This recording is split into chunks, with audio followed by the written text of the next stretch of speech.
আমার মতো কি তোমরাও কেউ আছো যারা নিজের পার্সোনাল ফোন পেতে অনেক অনেক ওয়েট করেছো? হ্যাঁ, ঠিকই শুনেছো। যদি কেউ থাকো প্লিজ আমাকে কমেন্টে জানিও আমি ঠিক কি বলতে চাইছি। তোমরা যদি জানতে চাও তাহলে লাস্ট অব্দি দেখতে থাকো। তো হ্যালো এভরিওয়ান, আমি নিশা। চলো আজকের ব্লগটা স্টার্ট করছি।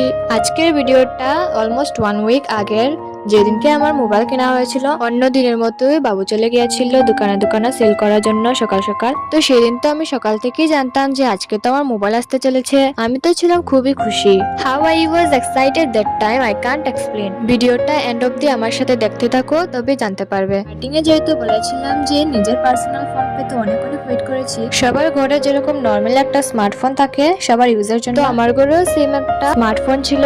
থাকলে কি হবে, নিজের ফোন তো নিজের ফোনই না। এরকম অনেকদিন হয়েছে যে হাফ আমি এডিটিং করে রেখে দিয়েছি, বাট বাবু যাওয়ার সময় তো মোবাইল নিয়ে যেতে হবে, আর এটা পোস্ট করা হয়নি। দিন অবধি আমি যতটাই পোস্ট করেছি আমি এই মোবাইল দিয়ে পোস্ট করেছি, তখন আমার কোনো পার্সোনাল ফোন ছিল না। আমার একটা বলতে কোনো শাইনেস বা দ্বিধাবোধও লাগছে না, কেননা be real but not fake. যেহেতু আমার কন্টেন্ট ক্রিয়েশনে খুবই বড় একটা স্বপ্ন আছে, তাই একটু দাম দেখে ভালো মোবাইল হওয়া তো খুবই জরুরি। তো আমি যে ফোনটা নিয়েছি এটা হচ্ছে নাথিং 3 লাইট। আমাদের যদি ভিডিওটা ভালো লাগে তাহলে প্লিজ একটা কমেন্ট করে যেও। কারো যদি খারাপ লাগে তাহলে কেউ প্লিজ সিরিয়াসলি নিও না, তারাই এটা রিলেট করতে পারবে যাদের পার্সোনাল ফোন নেই। সবচেয়ে যেটা প্রবলেম হতো, যখন আমি ফ্রি তখন মোবাইল নেই, কোথায় টাইমে হতো না। তবে এখন থেকে রেগুলার ভিডিও